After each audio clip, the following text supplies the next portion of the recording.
سب کو کھلاؤ مگر سب کا نہ کھاؤ. اچھا اچھا.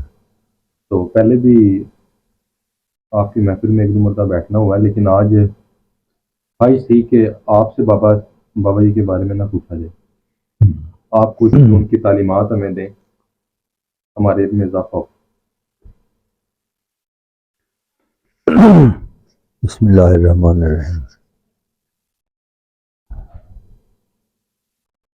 آج ہم حضور حضرت بابا فرید الدین مسعود گنج شکر قدس سرہ العزیز کے شہر میں حاضر ہیں، اور حضور خواجہ غریب نواز کی چھٹی شریف کا پروگرام بھی ہے. حضور بابا صاحب حضور خواجہ غریب نواز کے بھی سجادہ نشین ہیں، اور حضرت خواجہ قطب الدین بختیار کاکی کے بھی سجادہ نشین ہیں. یہ اعزاز آپ کو حاصل ہے. اور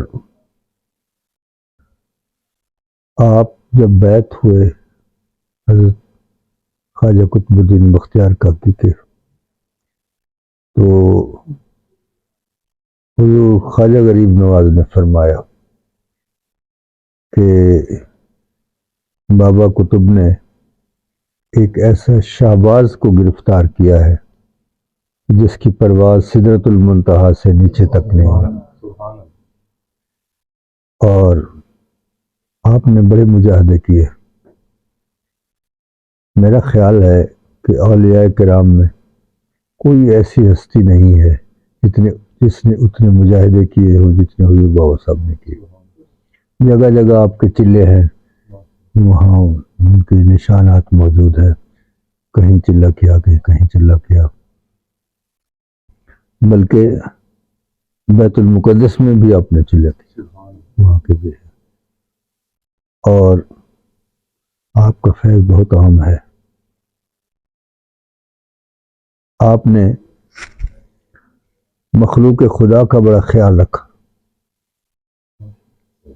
لوگ زیادہ آتے تھے تو کچھ دھوپ میں بیٹھے ہوئے ہوتے تھے، تو آپ فرماتے تھے یہ لوگ جو دھوپ میں بیٹھے ہوئے ہیں اس کا میرے دل پر اثر ہو رہا ہے.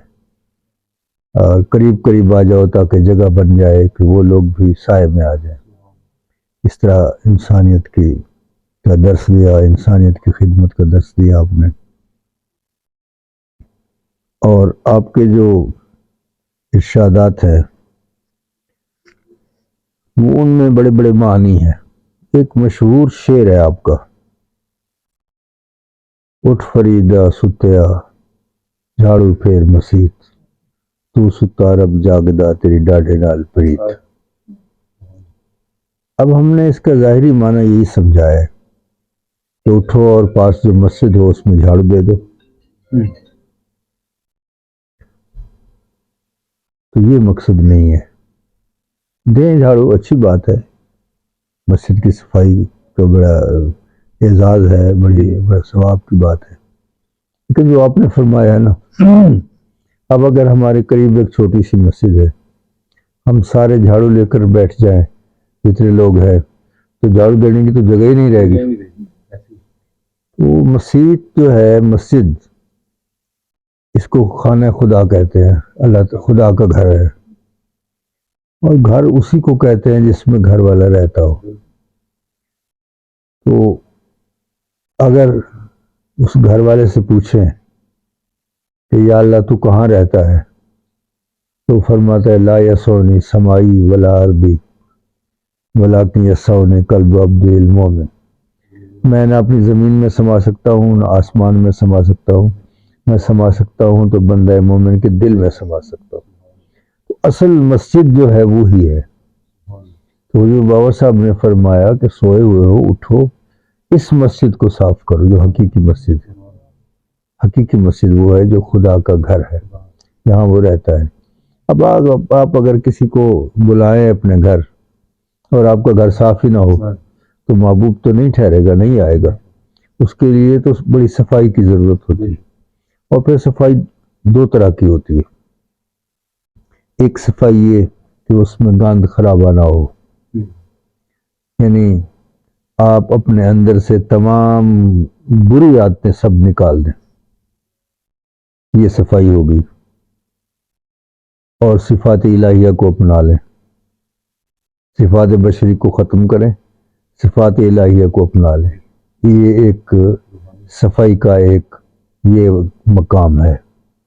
ایک اور صفائی ہے، وہ یہ ہے کہ یہ کھڑکیاں ہیں، کان، ناک، آنکھ، زبان، ہاتھ، پاؤں، یہ سب کھڑکیاں ہیں۔ تو جو محبوب ہوتا ہے نا، وہ کہتا ہے کہ تمہاری وہ کھڑکی کھلی ہے، دروازہ کھلا ہے، میں نہیں آؤں گا، یہ سب بند کرنے پڑیں گے۔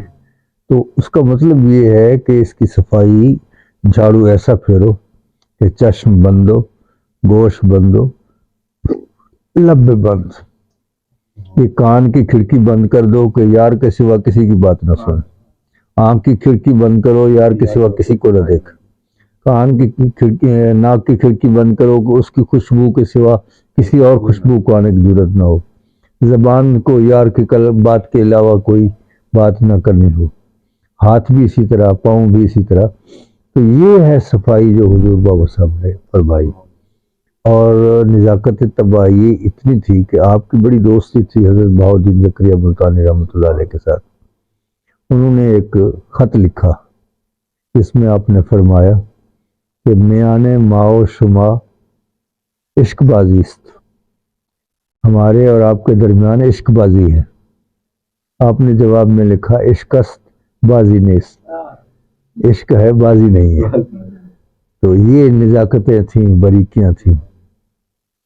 تو حضور بابا صاحب کے جو فیض ہے وہ آپ اظہر من الشمس ہے کہ وہ بہشتی دروازہ آپ کے قدموں میں کھلا ہوا ہے۔ ضرور آپ کی بات روک رہا ہوں، یہ حضرت بہاؤالدین زکریا اور بابا فرید ایک ہی دور کی بات ہے؟ ایک ہی دور ایک ہی دور۔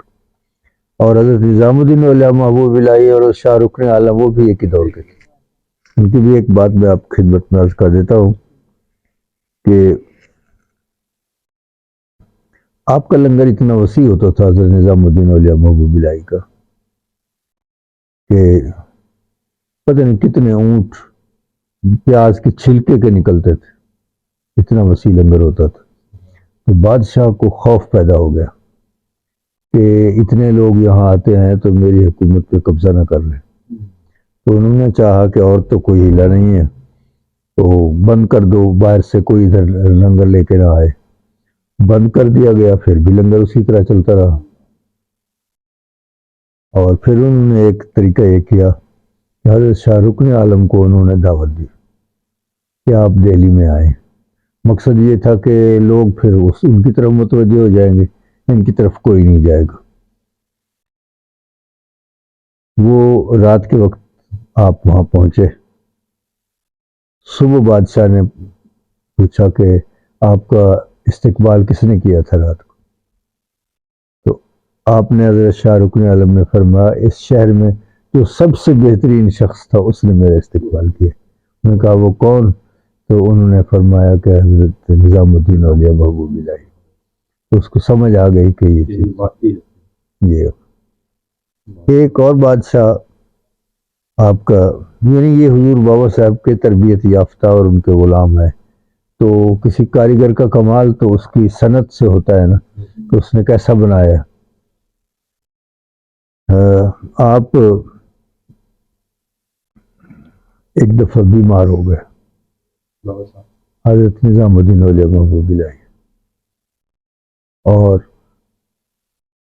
بے ہوشی طاری ہو گئی۔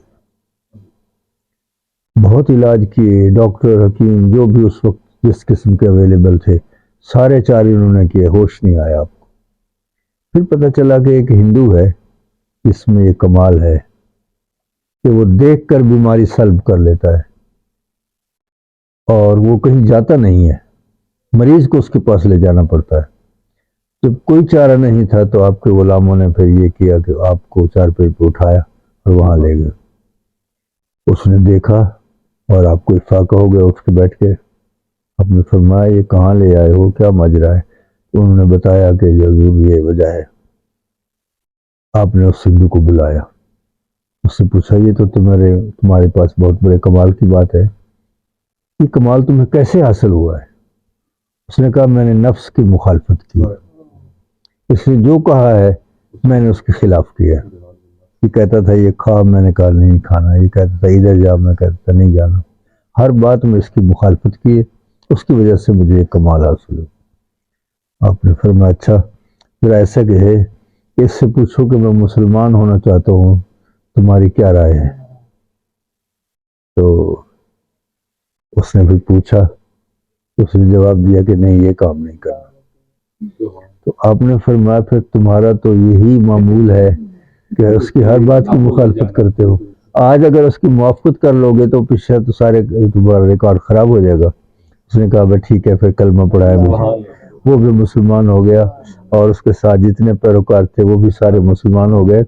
پھر راز سمجھ آیا کہ کیونکہ وہ کہیں جاتا نہیں تھا تو یہ سارے بے ہوشی میں راز بھی یہی تھا. پھر آپ نے فرمایا کہ فقیر کے پاس کوئی چل کر آئے تو خالی نہیں رہتا، اور فقیر چل کر آ جائے اور تو خالی رہ جائے، یہ کیسے ممکن تھا. ایک اور بھی بات عرض کر دیتا ہوں. ایک آدمی آپ خدمت میں حاضر ہوا اور اس حضرت نظام الدین علامہ محبوب اللہ کی خدمت میں، اور عرض کیا کہ میری مکان کی رجسٹری گم ہو گئی ہے. مہربانی فرمائیں. آپ نے فرمایا اچھا پہلے ایسے کرو کہ میرے حضور بابا صاحب کو حلوہ بہت پسند تھا، جاؤ حلوہ لے کے آؤ. وہ پاس ہی ایک دکان تھی حلوائی کی، وہاں گیا تو اسے کہا کہ مجھے حلوہ دو. اس نے وہ حلوے کا وہ چمچ اٹھایا بھر کے، تو وہ جب کاغذ پہ ڈالنے لگا تو اس نے کہا ٹھہرو ٹھہرو یہ تو میری رجسٹری ہے.